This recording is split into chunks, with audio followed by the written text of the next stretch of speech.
أولاً السلام عليكم ورحمة الله تعالى وبركاته. halkan waxaan uga hadli doonaa cabitaanka la yiraahdo cananaaska.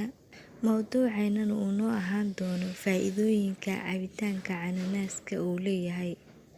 Cananaaska wuxuu kordhiyaa difaaca jirka, waxa uu horumariyaa habdhiska dheefshiidka, waxa uu kaloo daawo u yahay qufaca iyo sanboorka, waxa uu yareeyaa xanuunka caadada, waxa uu hoos u dhigaa khataraha uu leeyahay kansarka, waxa uu yareeyaa xanuunka kala-goysmada, waxa uu adkeeyaa lafaha, kuna sii darso waa fitamiin C oo idil ayaa cabitaankaas ku jiro. Cananaaska waa cabitaan aad iyo aad u fiican.